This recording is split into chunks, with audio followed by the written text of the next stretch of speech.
tous et bienvenue dans votre magazine Curiosité.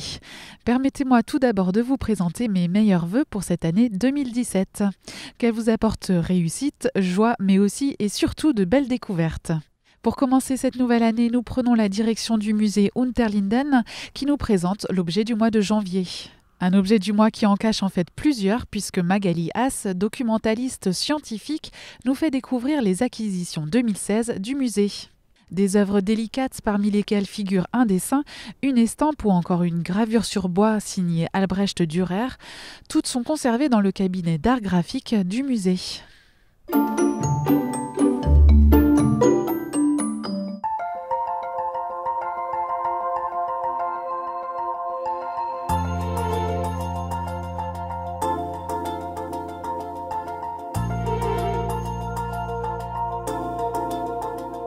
Pour l'objet du mois de janvier 2017, nous avons choisi de vous présenter une sélection des nouvelles acquisitions du musée Unterlinden pour l'année 2016. Et j'ai le plaisir de vous accueillir aujourd'hui dans le nouveau cabinet d'art graphique du musée Unterlinden. Grâce aux travaux d'extension du musée, nous avons pu déménager notre cabinet d'art graphique dans un nouvel espace, beaucoup plus clair, plus convivial, où nous pourrons accueillir les chercheurs, les étudiants et quelques amateurs intéressés aussi sur rendez-vous.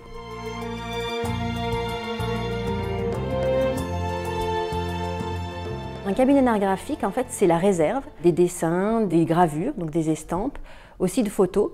Et en fait, ce qu'il faut savoir, c'est que les œuvres sur papier sont des œuvres très fragiles. On ne peut les présenter qu'un mois par an, ou alors une rotation de 3 mois tous les 3 ans. Et donc, la majorité du temps, elles sont en réserve. Donc ici, elles sont placées dans des boîtes par format ou dans des meubles à plans. Et nous les sortons au gré des présentations dans les salles ou des expositions ou des prêts.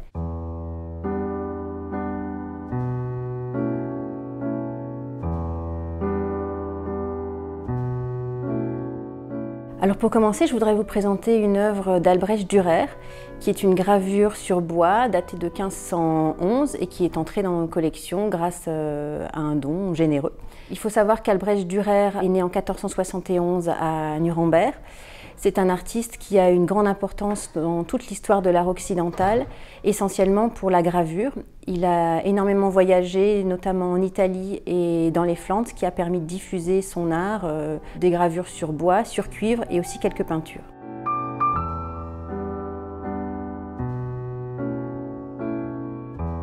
Il s'agit d'une adoration des mages, c'est la deuxième qu'il a gravée. Il a gravé une première série consacrée à la vie de la Vierge autour de 1503, où il y avait déjà une représentation de l'adoration des mages. Et cet ensemble de la vie de la Vierge a été réalisé en 1503, mais uniquement publié en 1511. Et en 1511, il réalise une nouvelle version, donc du même sujet.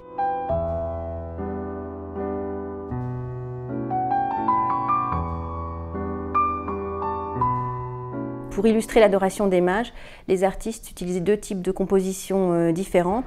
La plus répandue est héritée de la tradition byzantine et elle consiste à placer la Vierge à l'enfant d'un côté de la scène et on voit la succession des 3 rois mages qui se présentent devant la Vierge à l'enfant.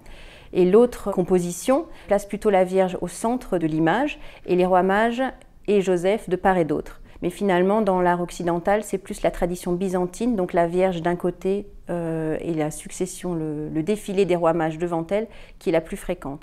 Et c'est la solution qu'a retenue Dürer dans ces 2 adorations des mages, et en particulier dans celle que nous avons ici.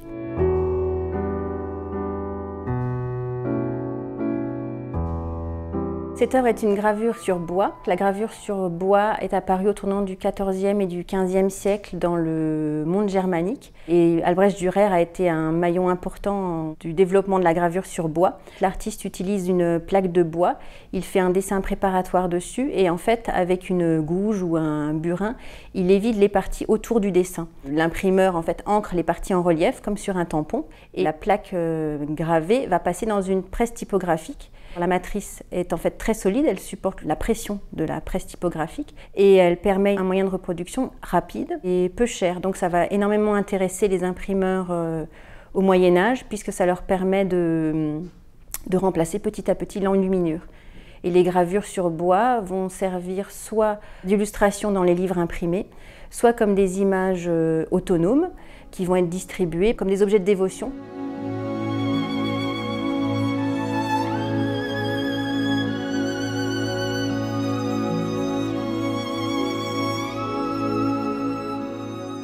L'autre acquisition que je souhaitais vous présenter aujourd'hui est un dessin de Hans Haug, réalisé en 1938 et qui représente la Vierge au buisson de rose.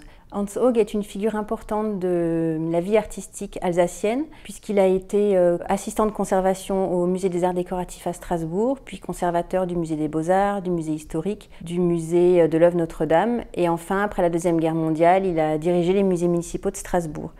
Il était aussi reconnu pour son travail d'expert sur l'orfèvrerie, la céramique, et aussi pour son travail sur le dessin, puisqu'il pratiquait le dessin sous le pseudonyme de Balthazar.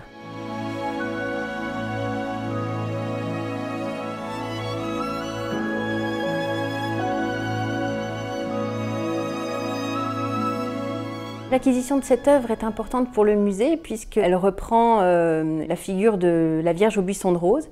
Le tableau original réalisé par Martin Schongauer est conservé juste à côté du musée, dans l'église des Dominicains. Et plusieurs œuvres de Martin Schongauer sont conservées au musée, le retable des Dominicains, le retable d'Orlier. Nous conservons aussi des gravures de Martin Schongauer. Donc l'acquisition de cette œuvre était très importante pour nous puisqu'elle vient compléter notre travail sur cette collection.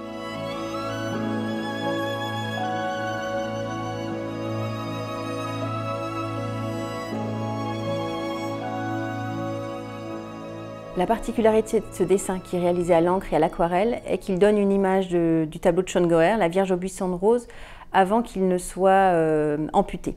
C'est-à-dire qu'on voit au-dessus de la tête de la Vierge et au-dessus des deux anges la couronnant, la présence de Dieu le Père. On voit aussi dans les parties latérales à gauche et à droite un décor floral, on voit des pans de manteau et tout en bas on voit encore les fraisiers qui bordaient le tableau. Tous ces aspects ne sont plus visibles sur le tableau aujourd'hui, puisqu'il a dû être démembré à une date inconnue. Quand Balthazar a réalisé son dessin en 1938, la Vierge au buisson de rose n'était déjà plus dans son état originel. En revanche, il a pu s'appuyer sur un tableau de dimension plus petite, qui est réalisé par un artiste anonyme au XVIe siècle, sur bois, et qui est aujourd'hui conservé dans un musée à Boston. Les deux œuvres que je vous ai présentées aujourd'hui rentrent parfaitement dans nos collections. L'une vient compléter notre collection de gravures d'Albrecht Dürer et l'autre est une première dans le musée puisqu'on n'avait pas encore d'œuvre de Hans Haug, mais elle s'intègre parfaitement à nos collections de peintures et de gravures de Martin Schongauer.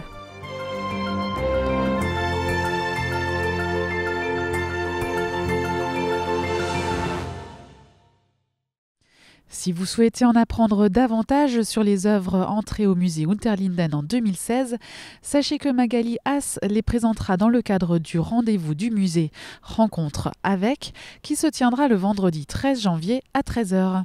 Pour toute information ou réservation, vous pouvez contacter le musée au 03 89 20 22 79.